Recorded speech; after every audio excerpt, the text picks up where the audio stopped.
네, 가을이 이제 된 것 같아요. 아침, 저녁으로 쌀쌀한 날씨를 경험하고 있습니다. 그래서 그런지 저는 이 가을을 타는 것처럼 자꾸 이렇게 추억을 곱씹는 일들이 굉장히 많아졌습니다. 행복했던 기억들, 행복했던 추억들이 자꾸 생각이 납니다. 특히 어린 시절이 가끔씩 생각나는데요. 제가 이제 시골에서 자라다 보니까 시골에는 이제 동네 잔치가 많이 있잖아요. 그때 기억들이 나요.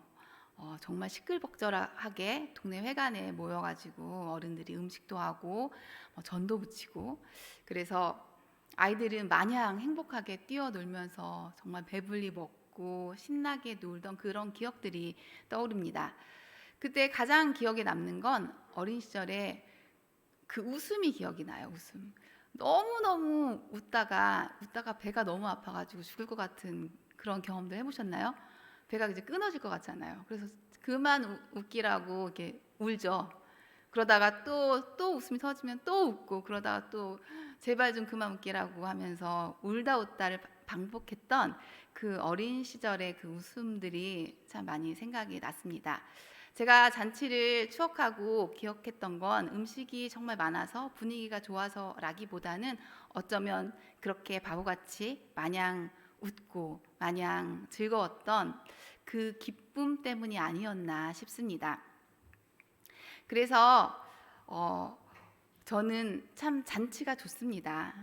또 그렇게 웃고 싶어요. 나이가 들면서 특징이 하나 있다면 웃는 횟수가 좀 주는 것 같아요. 자꾸 저희 아이들 보면 제일 잘 알 수 있는 게, 그렇게 잘 웃고 그렇게 신이 났던 아이들이 사춘기를 접어들면서 그 얼굴에서 미소가 사라지는 걸 볼 때, 아, 참 서글프다, 그런 생각이 드는데, 저 역시 마찬가지인 것 같아요. 그렇게 배가 아프게 웃었던 기억들이 그렇게 많지가 않은 것 같아요. 오늘 말씀의 배경인 데살로니가 교회는 어쩌면 이 잔치라는 화려하고 풍성하고 신이 나는 분위기와는 아주 다른 상황과 형편 속에 있습니다. 그런데 저는 오늘 말씀을 묵상하면서 이 교회 안에서 잔치라는 단어가 떠올랐습니다. 왜 그랬는지 우리 말씀을 살펴보면서 함께 나누어 보았으면 좋겠습니다. 데살로니가 교회는요, 이 바울이 각 교회에 보낸 이 서신서 중에 첫 번째 편지입니다.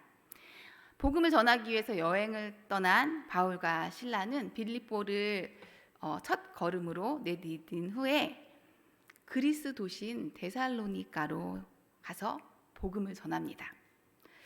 그런데 그들이 복음을 전한 지 한 달여 만에 많은 유대인들과 그리스인들이 예수님의 제자가 됩니다. 자연스럽게 그곳에 교회가 세워졌겠죠. 데살로니가 교회가 그곳에 세워집니다. 그런데 그 당시 그리스 문화를, 그 세계관을 여러분 아마 잘 아실 거예요. 다신교였잖아요. 정말 많은 신들의 나라였죠. 거기에 로마의 황제까지도 신으로 추대하고 섬겼던 곳이 바로 데살로니가 지역이었습니다. 그곳에 유일신을 믿는, 오직 하나님만을 신으로 섬기는 교회가 탄생했으니 그곳의 핍박이 어떠했을지 아마 상상이 될 것입니다.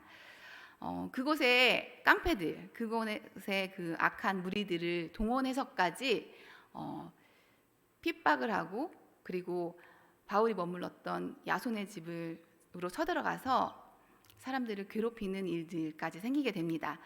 어쩔 수 없이 핍박을 피해서 바울과 실라는 다음 지역으로 떠나게 되죠. 신사의 도시라고 불렸던 베레아 지역으로 이젠 피신을 갑니다. 그런데도 그 데살로니가의 그 악당들이 거기까지 쫓아올 정도로 그렇게 극심하게 이 기독교, 어떻게 보면 그 새로 탄생한 교회를 핍박했습니다. 어쩔 수 없이 그곳에서 다시 또 고린도로 피해가게 되죠. 그곳에서 바울은 그렇게 애타게 정말 쓸쓸하게, 어떻게 보면 쫓겨가듯 간 지역이기 때문에 더 마음에 애틋함이 있었을 것 같아요. 그런데 그 지역 안에서 믿음을 버리지 않고 끝까지 그 핍박과 그 환난, 그 끔찍한 고통 속에서도 데살로니가 교인들이 믿음을 지키고 있다는 이야기를 디모데를 통해 듣게 됩니다. 그래서 그 애틋하고 그 절절한 마음을 담아서 데살로니가 지역에 편지를 보내게 되는 거죠. 이 편지 안에는 그래서 고난 가운데, 박해 가운데 교회들에게, 성도들에게 재림의 소망에 대해서 가장 확실하게 정리해서 써놓은 것이 바로 이 데살로니가 전서입니다. 1절에 보면은 이렇게 1절 끝에 이렇게 이야기하죠. 은혜와 평강이 너희에게 있을지어다 라고 시작합니다. 여러분은 아마 교회 안에서 은혜와 평강이 있기를 원합니다 라는 그런 인사말을 많이 주고받았을 것입니다. 저는 어릴 때 이런 은혜와 평강이 있기를 원합니다 라고 해서 서로 이렇게 예배 시작할 때 인사 많이 하잖아요. 그때마다 어떤 생각을 했냐면, 그래 맞아, 내가 소원하는 것들이 이루어져야지. 그래, 이 축복을 그래서 해주시는 거구나. 내가 지금 꿈꿔왔던 것들, 내가 계획하고 있던 것들이 이루어지라고 이런 축복을 해주시는구나. 아멘 아멘 하면서 받고, 또한 성도님들에게 그렇게 인사할 때 역시 저분 정말 잘 됐으면 좋겠다, 정말 일들이 잘 풀렸으면 좋겠다라는 마음으로 인사를 했었어요.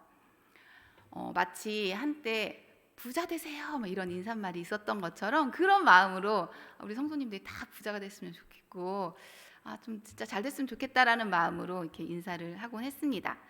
그런데 지금 바울이 이 편지를 통해서 은혜와 평강이 있기를 기도합니다, 소망합니다 라고 말할 때 그 은혜와 그 평강이 정말 제가 생각했던 그런 은혜와 평강일까요? 그때 바울이 그 인사말에 담고자 했던 그 진의는 그것과는 사뭇 다를 것입니다. 사실 은혜라는 그 헬라 말은 카리스라는 말인데, 그 카리스의 정의는 첫 번째, 하나님의 우리를 향한 선한 뜻이라는 그런 정의가 있습니다. 하나님의 선한 뜻. 그리고 두 번째, 자격 없는 인간에게 향하신 하나님의 사랑, 100% 하나님의 선물. 제가 항상 얘기하는 인간은 0%, 하나님은 100%라고 말하는 그 자격 없는 인간에게 부어진 하나님의 사랑이 바로 은혜의 진의입니다. 거기에 이제 평강이라는 표현은 어떤 의미일까요? 한번 요한복음 14장 27절을 봤으면 좋겠는데요. 제가 한번 읽어볼게요. 평안을 너희에게 끼치노니 곧 나의 평안을 너희에게 주노라. 내가 너희에게 주는 것은 뭐래요? 세상이 주는 것과 같지 아니하니라. 너희는 마음에 근심하지도 말고 두려워하지도 말라. 지금 바울이 이야기하는, 예수님이 이야기하는 평안은 뭐와 다르다고 이야기하나요? 세상이 주는 평안하고 다르다고 이야기하고 있습니다. 세상이 주는 평안은요, 제가 아까 생각했던 것처럼 돈이 없는데 돈이 생기면 평안하죠. 병 때문에 고통하고 있는데 그 병이 나으면 평안합니다. 그리고 내가 소원했던 것들이 이루어지면 평안하죠. 성공을 위해 달려갔는데 성공했어요. 그러면 세상의 평안을 누리게 됩니다. 그런데 하나님께서 지금, 주님께서 우리에게 말씀하시는 평안은 세상이 주는 그 평안과는 다르다고 말하고 있습니다. 그 뒤 말씀이 마음에 근심하지도 말고 두려워하지도 말라라고 말씀하신 걸 보면, 상황이 근심할 수도 있는 상황, 형편이 두려워할 수도 있는 형편일 거라는 생각을 하게 되죠. 그런 상황에서도, 그렇게 상황과 형편이 힘들고 어려울 수 있는 상황에서도 누리는 평안, 그 평안을 지금 말씀하고 있는 것입니다. 제가 이제 딸 아이 둘을 데리고 한번 지방에서 올라오다가 극심한 안개를 만났어요. 정말 태어나서 그렇게 심한 안개는 이제 처음 봤거든요. 한 치 앞이 안 보이는데, 이제는 운전을 하고 가는데 그 다리, 대교를 건너고 있는데 그 밑에가 물이니까 아마 안개가 극심하게 일어났나 봐요. 엄청 긴 다리, 긴 터널 10분을 달려도 계속 한 치 앞이 안 보이고, 20분을 달리고 30분을 달려도 끝이 안 보이는 안개였어요. 그런데 얼마나 그 안개가 지냈는지 뒤에 타고 있던 이제 우리 큰 딸이 울면서 기도를 했습니다. 울면서. 정말 그렇게 간절하게 기도하는 모습은 제가 처음 봤어요. 저 역시 운전대를 붙잡고 정말 주님 살려주세요. 도와주세요. 제가 간만에 그렇게 간절하게 기도를 한 것 같아요. 그렇게 기도를 했는데 그 상황에서 가장 큰 평안을 누린 아이가 하나 있었는데 저희 은유죠. 마냥 행복합니다. 엄마가 운전대를 잡고 있으니 이 상황이 지금 어떤 상황인지도 알지 못하고 그 아이는 세상에서 가장 평안한 모습을 유지하고 있더라고요. 그 언니는 펑펑 울고 있는데도 그게 하나님이 말씀하시는 어떤 평안 아닐까요? 상황이 좋아져서 뭔가 풀어져서가 아니라 그런 어려움 속에서도 주님을 신뢰하기에 내 안에 부어지는 평안함을 주님은 또한 말씀하고 계시고요. 그리고 예수님께서 방금 읽은 이 말씀을 하시고 십자가를 지러 가셨거든요. 그렇다면 우리가 생각하는 평안과 지금 하나님이 예수님이 우리에게 말씀해 주시고 싶어 하시는 평안은 조금 더 다르다는 걸 우리가 더 인식할 수 있을 것입니다. 사실 예수님이 우리에게 주시는 그 평안의 실체는 예수님이 드려지고 예수님이 희생되어지고 제물되어짐으로 인해서 우리가 갖게 되는 평안과 우리가 갖게 되는 회복을 의미하는 것입니다. 그 평안과 은혜를 지금 바울은 데살로니가 교회에게 부탁하고 있는 것입니다. 예수님께서 십자가의 희생으로 제물되어짐으로써 우리가 갖게 된 평안은 뭘까요? 바로 하나님과의 관계 회복입니다.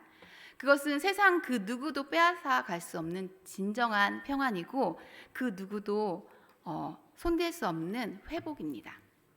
따라서 교회는 만사 형통이라는 소원 성취가 이루어지는 장소가 아니라 하나님과 망가지고 부서진 그 관계가 회복되는 곳이 바로 교회인 것이죠. 아담의 범죄 아래에 인간은 모두가 하나님과 멀어졌습니다. 마치 가나안의 혼인잔치에서 포도주가 떨어졌던 것처럼 잔치가 파괴되고 그 누구도 잔치할 수 없고 누구도 웃을 수 없고 누구도 기뻐할 수 없는 그곳에서 예수 그리스도께서 그 보혈로 그 십자가의 사랑으로 잔치를 회복시켜 주셨던 것처럼 그렇게 교회는 하나님과의 관계로 깨어져서 고통하는 누군가에게 그 복음을 흘려보내는 그 역할을 하는 것이 바로 교회인 거죠. 그런데 우리는 자꾸 은혜와 평강이라는 이야기를 내 쪽으로만 해석하려고 합니다. 나에게 이게 이루어졌으면, 나에게 이 소원이 성취됐으면 온통 나라는 그런 나의 자아의 우상 숭배 속에 빠져 있는 것을 우리는 보게 됩니다. 그런데요, 우리는요 이미 은혜 받은 자이고 이미 평강을 누릴 수 있는 그 자격을 부여받은 자라는 것을 잊지 않았으면 좋겠습니다. 바울은요 이 데살로니가 교회가 바로 그런 교회라고 칭찬하고 있는 것입니다. 너희의 이 믿음의 소문이 각처로 퍼져나가고 있다라고 말하고 있습니다. 3절에서 너희의 믿음의 역사와 사랑의 수고와 우리 주 예수 그리스도에 대한 소망의 인내를 우리 하나님 아버지 앞에서 끊임없이 기억함이니 라고 말하고 있습니다. 바울이 여기서 말하고 있는 믿음의 역사, 사랑의 수고, 소망의 인내는 과연 뭘까요? 믿음의 역사라고 말할 때 우리는 뭔가 우리 측에서의 그 열심을 또 생각해 내려고 합니다. 그런데요, 믿음이 뭔지를 먼저 한번 봤으면 좋겠어요. 에베소서 2장 8절 말씀인데요. 우리 같이 한번 읽어볼까요? 너희는 그 은혜에 의하여 믿음으로 말미암아 구원을 받았으니 이것은 너희에게서 난 것이 아니요 하나님의 선물이라. 아멘. 지금 믿음으로 말미암아 앞에 뭐라고 쓰여 있나요? 은혜에 의하여. 자, 무엇에 의한 믿음이란 뜻인가요? 은혜에 의한 믿음입니다. 그렇다면 100% 하나님의 선물이고 100% 하나님 측에서 촉발되는 역사인 것입니다. 믿음의 역사는 이렇게 하나님의 일하심으로 가능한 것이고 하나님의 일하심이 기초가 된 것입니다.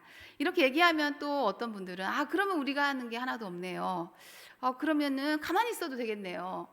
이런 이야기들을 해요. 우리가 모두가 선악과를 입에 물고 이 땅에 태어났잖아요. 그러다 보니까 선과 악을 나누고 이 사람은 나쁜 사람, 이 사람은 좋은 사람, 이것은 옳은 거, 저것은 틀린 거, 이것은 좋은 거, 이건 나쁜 것, 이렇게 가르고 편 나누고 이런 걸 정말 우리는요, 어떻게 보면 이렇게 본능으로 잘하는 것 같아요.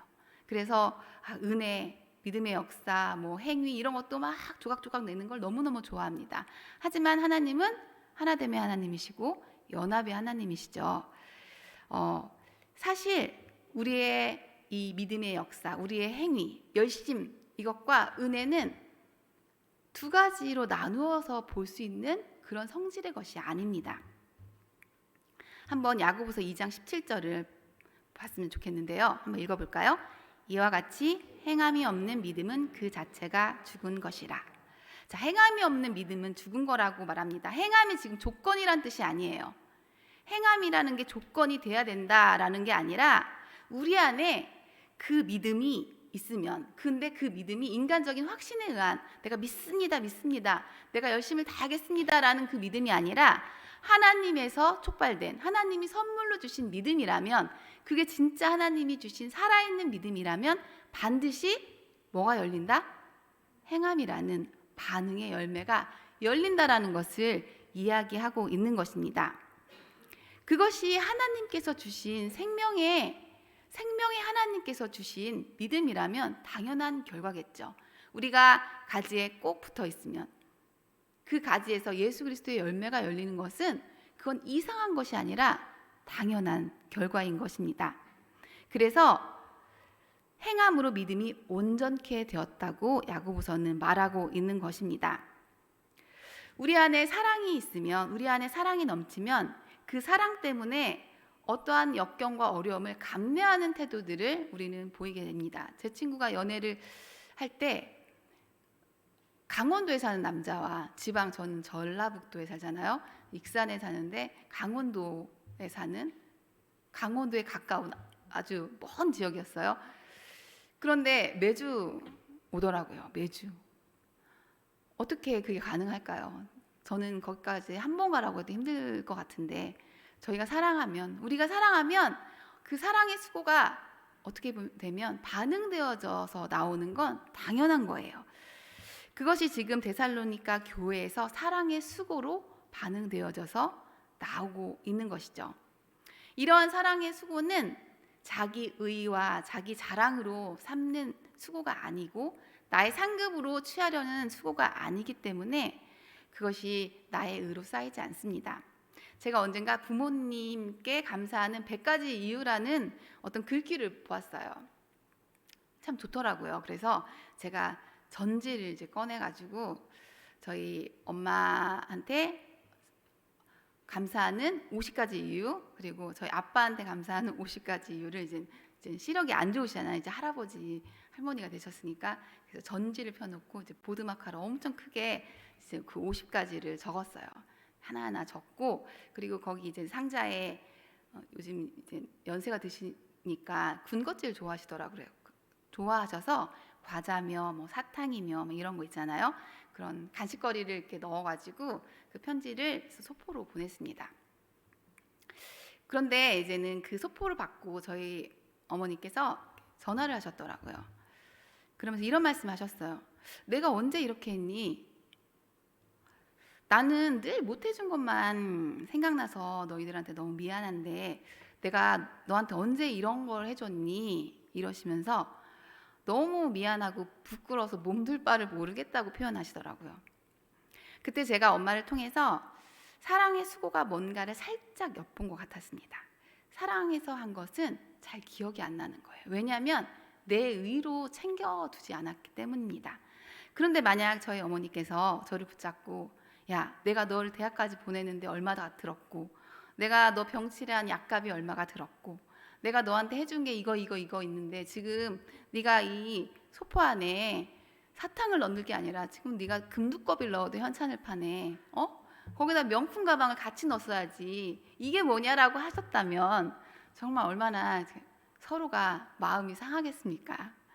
그런데 마치 우리가 하나님 앞에 그러는 것 같아요. 하나님, 제가요 이렇게 주일 성수도 했잖아요. 주님, 저 주일 예배 한 번도 빠진 적 없습니다. 주님, 제가요 헌금 이렇게 꼬박꼬박 했죠. 11조도요 이렇게 꼬박꼬박 했어요. 그러니까 저한테 정말 귀한 소원성취 주셔야죠. 만사형통 주셔야죠. 라고 하고 있진 않은지 곰곰이 생각해 보게 됩니다. 저희 엄마를 보면서 저도 나도 저렇게 우리 아이들한테 하는 그런 행동들을 하나하나 차곡차곡 내 의로 쌓아놓으면 안 되겠다라는 생각을 했어요. 그리고 간혹 우리가 그렇게 차곡차곡 의로 쌓아놓으신 분들을 만나잖아요. 그래서 자식들을 내가 했던 그런 노력, 내가 했던 사랑으로 옥죄거나 조정하거나 그렇게 하려고 하는 부모님들의 모습을 볼 때마다 난 저렇게 늙으면 안 되겠다라는 생각을 하게 되는 것 같아요. 그런데 내 안에 사랑으로 해서 기억나지 않는 것만 있었으면 좋겠는데 때때로 제 안에서 들키는 모습들은 그걸 기억하고 있는 그런 모습도 사실은 들켜요. 최근에 제가 아들한테 네가 나한테 어떻게 이래? 이러면서 내가 널 낳아서 미역국을 어쩌고저쩌고 이런 얘기를 했어요. 80년대 드라마에서 봤던 그런 대사들이 저한테서 술술술술 이렇게 나오더라고요. 그래서 진짜 내 안에 선한 게 하나도 없구나. 참 나는 내가 제일 무섭다. 이런 생각이 들더라고요. 정말 주님, 내 안에 선한 거 없는 거 정말 이렇게 또 들키네요. 주님께서 제 안에 정한 마음을 좀 창조해 주셔서 제가 좀 곱게 늙게 주님 도와주세요. 이런 기도가 나왔습니다. 제가 그래서 데살로니가 교회를 보면서요, 참 부러웠어요. 이 교회 안에서 나타나는 이 사랑의 수고, 이게 참 부럽다는 생각이 들었습니다. 마치 교회 형편과 상황은 너무나 힘들고 어렵지만 그 안에서 웃음소리가 넘치는 것 같은 느낌. 그렇게 예수님 때문에 좋아가지고 웃고 예수님 때문에 좋아서 정말 행복해서 어쩔 줄 몰라 하는 그 교회의 모습이 이 데살로니가 교회 안에서 보였던 것이죠. 외부적인 핍박 그리고 경제적인 손실들이 얼마나 많았겠습니까? 그때 당시는 그렇게 우상을 숭배하지 않고는 그런 길드라는 그런 조직들이 있었기 때문에 모두가 다 이렇게 어떻게 보면 경제적으로 연결이 돼 있었어요. 장사할 수가 없는 거예요. 예수님을 주님으로 믿으면 장사할 수도 없고 먹고 살기도 얼마나 힘들었겠어요. 그런 상황 가운데서 그런 핍박 속에서도 끝까지 열정을 가지고 주님을 향한 그 열심을 내려놓지 않았던 그 데살로니가 교회의 그 사랑의 수고는 마치 마지막 호흡을 다 하면서까지 저는 주님이면 충분합니다 라고 고백하는 정말 잔치하는 교회의 모습을 보여주는 것 같았습니다. 사랑하는 성도 여러분, 여러분은 이 잔치 안에서 지금 주님과 함께 웃고 계십니까? 아니면 부러운 듯 멀찍이서 바라만 보고 계십니까? 아니면 그런 잔치 따위는 나한테 하나도 부러움의 대상이 아니라고 생각하시며 여전히 세상이 주는 찰나의 잔치에 그것을 부러워하고 쫓아가고 계시지는 않으시나요?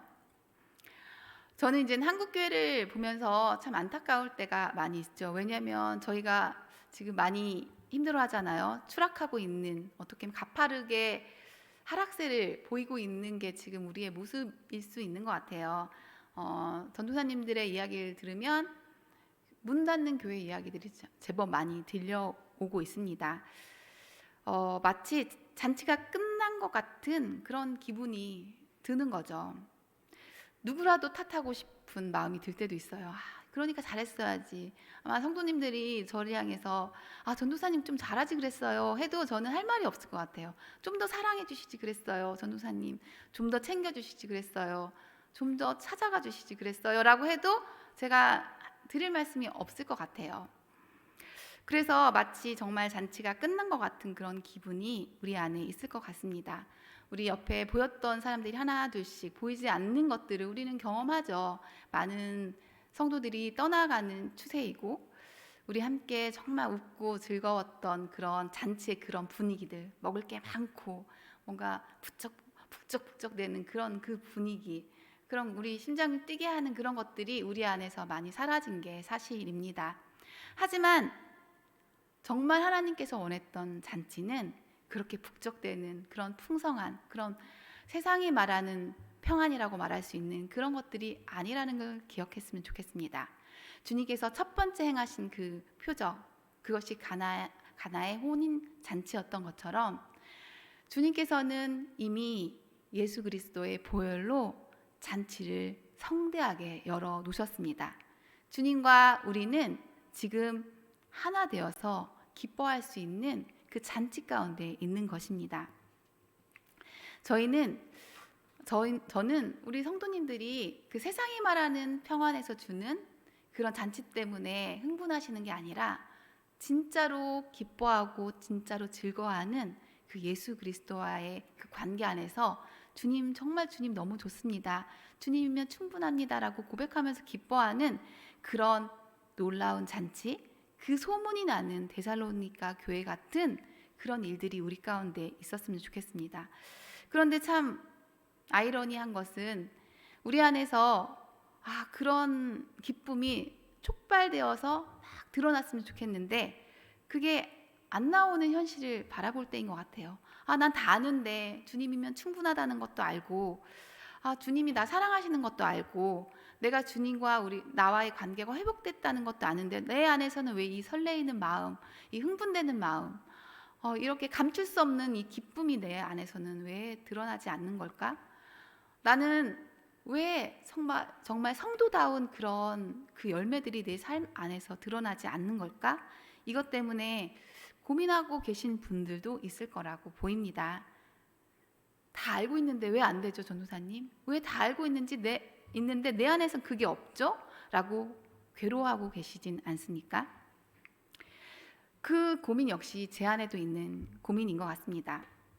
그런데 주님은요, 이렇게 말씀하세요. 그래, 너는 안 돼. 너는 네 스스로는 아무리 열심을 내고 노력을 해도 네 안에서 그런 기쁨이 격발될 수가 없어. 그래서 내가 먼저 너를 위해서 사랑의 수고를 한 거야. 내가 그래서 너를 위해서 소망의 인내를 하고 있는 거야 라고 말씀하고 계십니다. 로마서 5장 5절을 한번 볼까요? 로마서 5장 5절 제가 읽어보겠습니다. 소망이 우리를 부끄럽게 하지 아니함은 우리에게 주신 성령으로 말미암아 하나님의 사랑이 우리 마음에 부은 바 됨이니. 성령께서 우리 안에 그 하나님의 사랑을 부을 때만 이것은 이루어질 수 있는 일인 것입니다. 우리 안에 성령께서 하나님의 사랑을 부으셔야만 된대요. 그러면 어떻게 해야 될까요? 하나님의 사랑이 우리 안에 부어진다는 것을 우리가 알고 그것을 기뻐하기 위해서는 성령의 충만함을 구해야겠죠. 그 성령의 충만함을 구한다는 것은 우리의 시선이 자꾸 나를 향하는 그 시선이 누구를 향해야 된다는 뜻일까요? 주님을 향해야 된다는 뜻입니다.